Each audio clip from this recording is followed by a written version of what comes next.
Chapter 8. The Death Day Party. October arrived, spreading damp chill over the grounds, and in the castle Madame Pomfrey, the nurse, was kept busy by the sudden spite of colds among the staff and students. Her pepper-up potion worked instantly, though it left the drinker smoking at the ears for several hours afterward. Ginny Weasley, who had been looking pale, was bullied into taking some by Percy. The steam pouring out from under her vivid hair was the impression of her whole head was on fire. Raindrops the size of bullets thundered down on the castle windows. For days on end, the lake rose, the flower beds turned into muddy streams, and Hagrid's pumpkins swelled to the size of giant sheds.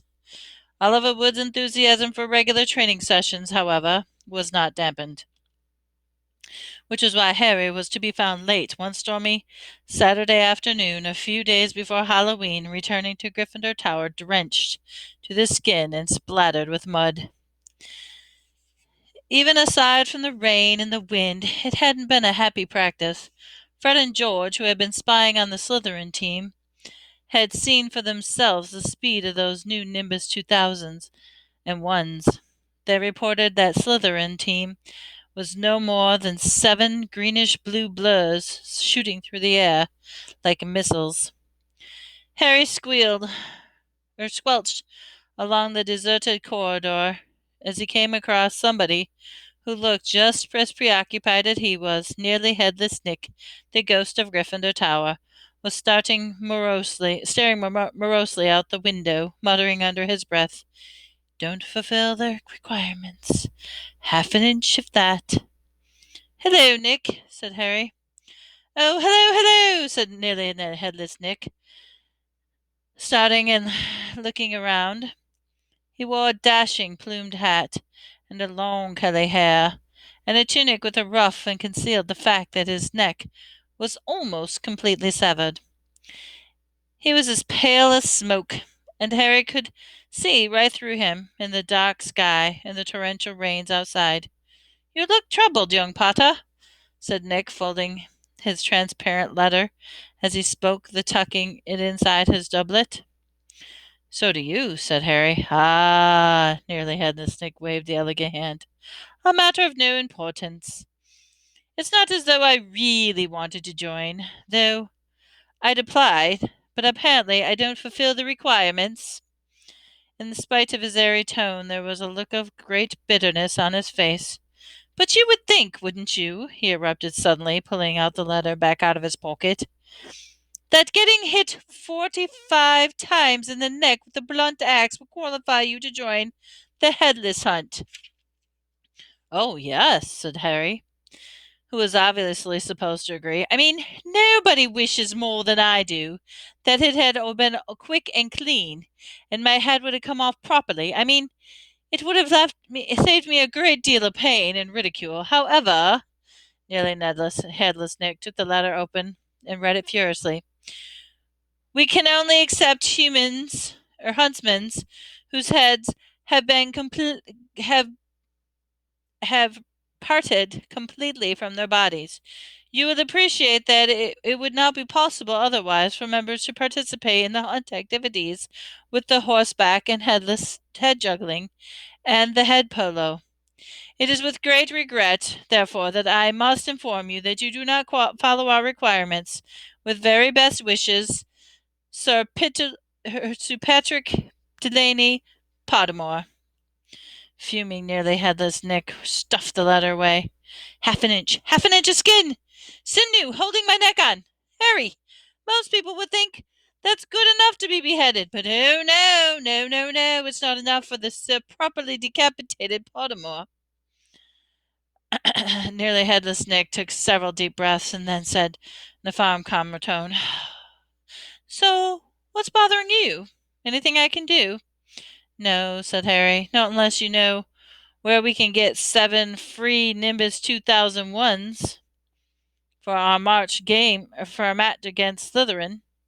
The rest of Harry's sentence drowned out by the high-pitched mewling somewhere near his ankles. He looked down, and he found himself gazing at a pair of lamp-like yellow eyes. It was Miss Norris. the skeletal gray cat who was used by the caretaker, by August Fitch, whose sort of deputy was endless battle against students. "You'd better get out of here, Harry," Nick quickly said. "Filch is in a good mood. Isn't in a good mood. He's got the flu, and some third years accidentally plastered frog brains all over the ceiling in the Dungeon 5. He's been cleaning all morning. If he sees you dripping with mud all over the place." "Right," said Harry, backing away from the accusing stare of Miss Norris, but not quickly enough.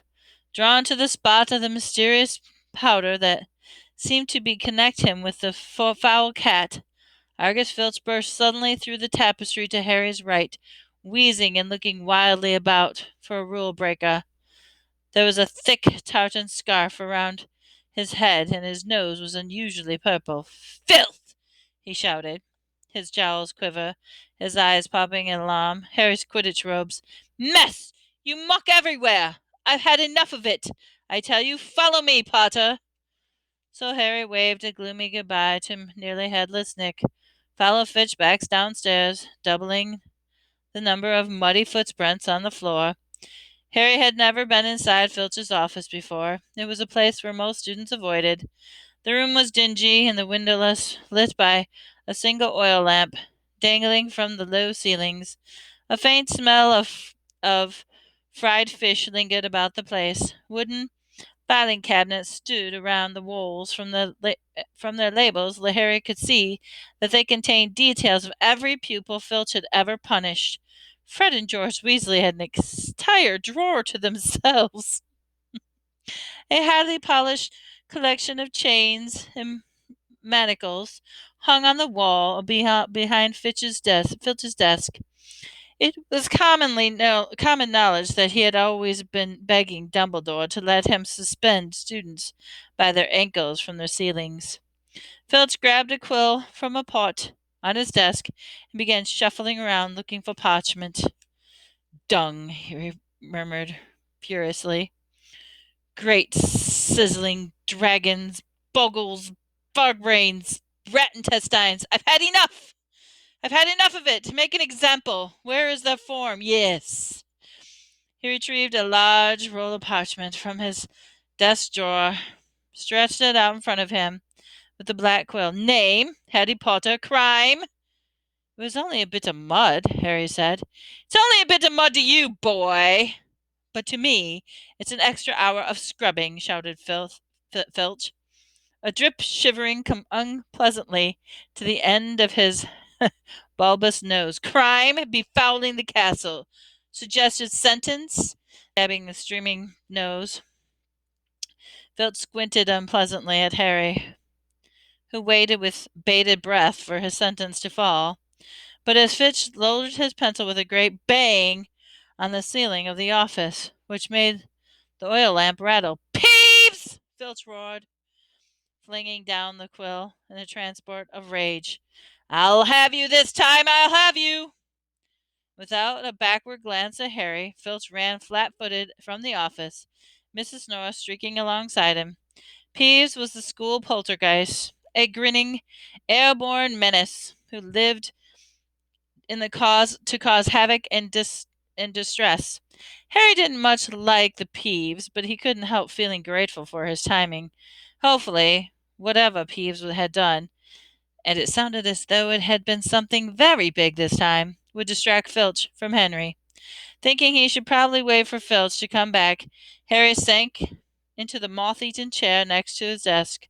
There was only one thing on it apart from his half-completed form, a large, glossy purple envelope with silver lettering on the front. With a quick glance at the door to check where Filch was to back away, Harry picked up the envelope. Quick spell.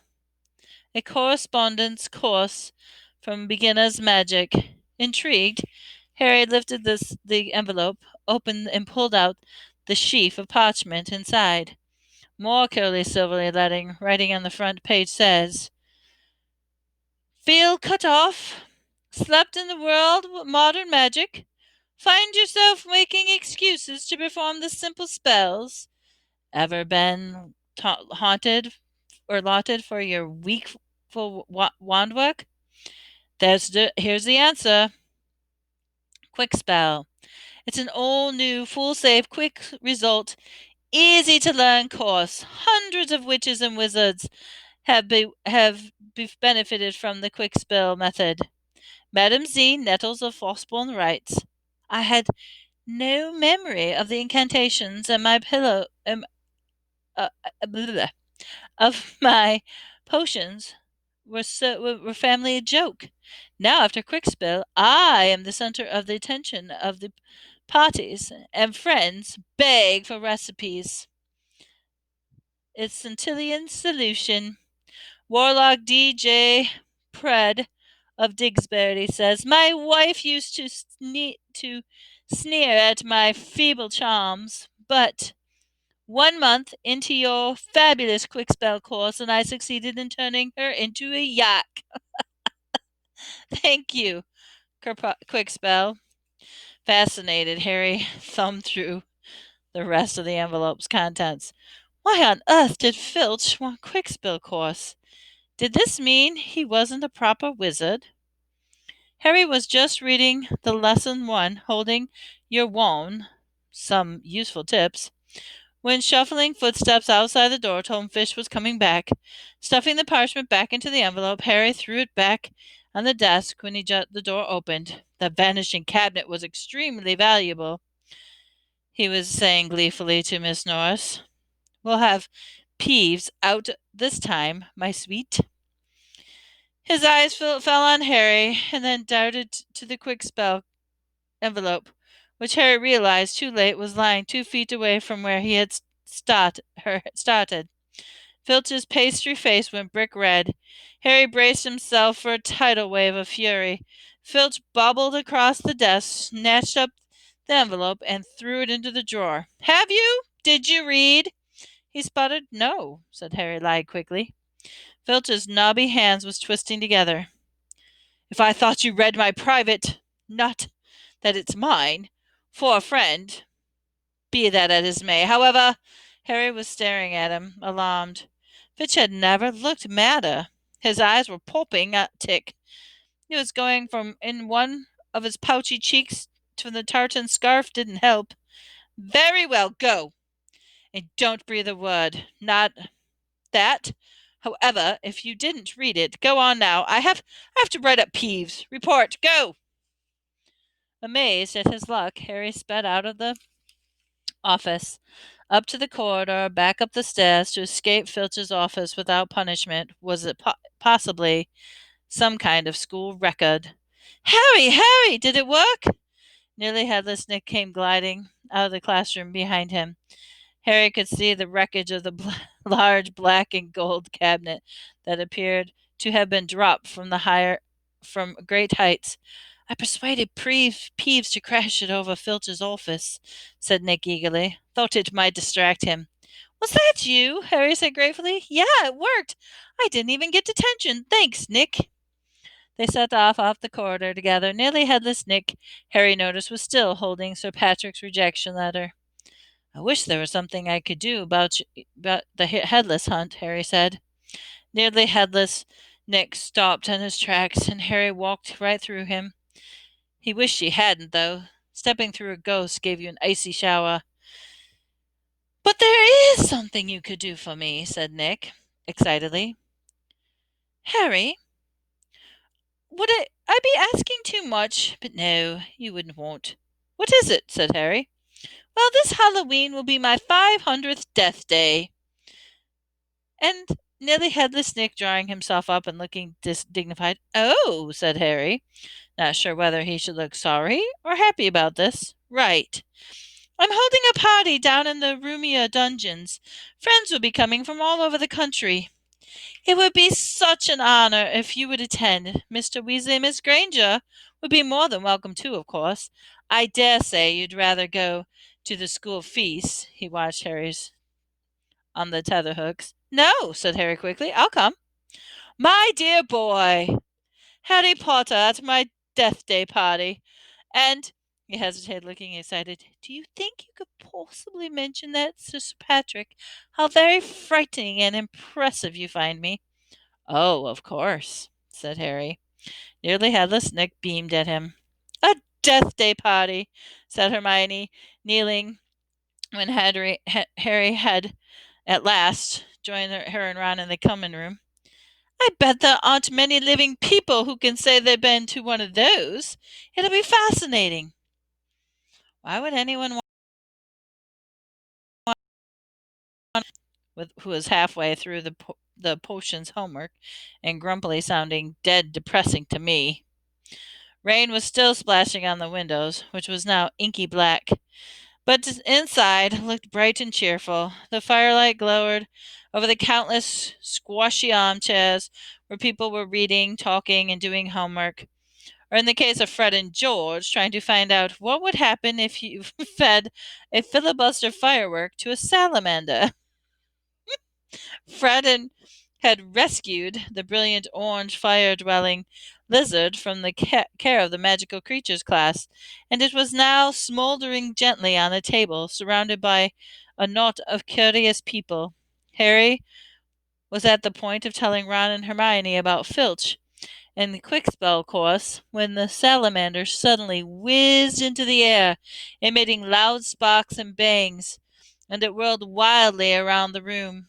The sight of Percy bellowing himself a horse at Fred and George, and the spectacular display of tangerine stars showered out from the salamander's mouth, and its escape into the fire with the accompanying explosions, drove both Filch and Quickspell completely out of Harry's mind.